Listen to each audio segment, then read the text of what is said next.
La transition est toute trouvée puisque Natacha Harry est présidente de la SPA. Elle est en direct avec nous.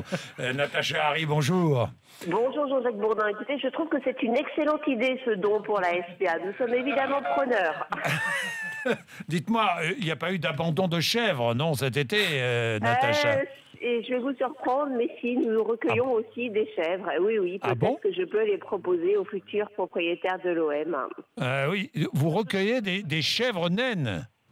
Nous recueillons des chèvres naines ou pas naines. Nous avons des animaux qui sortent un peu des classiques chiens et chats. Mais évidemment, ce sont bien sûr les chiens et les chats qui sont nos principaux pensionnaires à la SPA. Oui, la SPA qui a accueilli 24% d'animaux en plus cet été par rapport à l'été précédent. C'est un drame pour nous, malgré la multitude de messages, de campagnes de communication pour essayer de sensibiliser les propriétaires d'animaux au fait qu'abandonner est véritablement un acte de cruauté envers son animal et que la SPA ne peut pas subvenir à tous ces propriétaires défaillants, on ne peut pas compenser tous ces propriétaires défaillants. Eh bien, chaque année, c'est de pire en pire. C'est quand même un phénomène difficilement explicable. En France, nous sommes le pays leader en matière de possession d'animaux de compagnie sur l'ensemble de l'Europe et nous sommes aussi les premiers en matière d'abandon. C'est une catastrophe absolue. Oui, les chiens sont les animaux les plus abandonnés, hein. Ou les chiens et les chats. Ce sont peut-être même les chats. Les chiens et les chats sont les animaux effectivement les plus abandonnés. Ce sont aussi les plus représentés dans les foyers français. Oui. Mais les chiens, en ce moment, paient quand même un lourd tribut à ces abandons.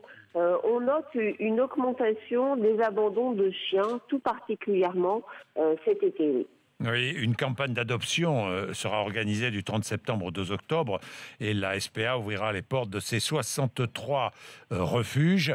J'ai une question, enfin c'est pas moi qui va vous la poser, hein, ce n'est pas moi, Natacha Harry, c'est Florence qui est dans les Bouches-du-Rhône. Bonjour Florence.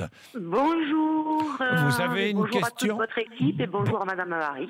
Bon, vous avez une question à poser à la présidente de la SPA. Oui, j'ai une question à poser. Bon, je suis moi-même adoptante de la SPA. J'ai une chienne depuis 13 ans que j'ai adoptée à la SPA.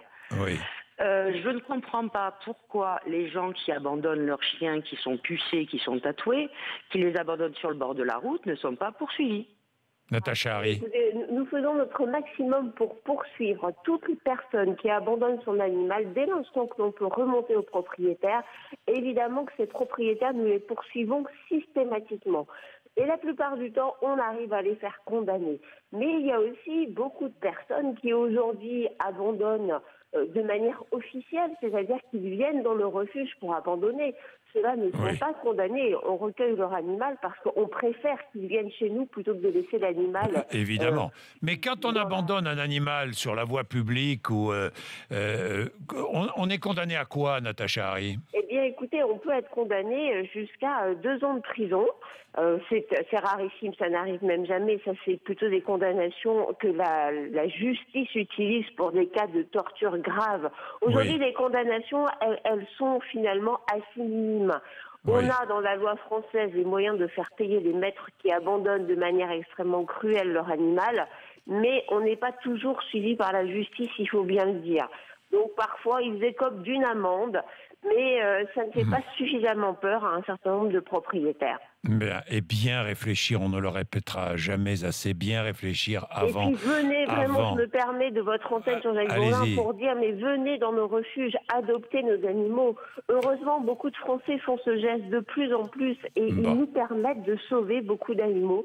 Donc voilà, venez nous retrouver et effectivement, nous allons avoir des temps forts à la rentrée avec ces portes ouvertes qui sont des moments clés pour venir recueillir des animaux. Merci Natacha Harry, présidente de la SPA.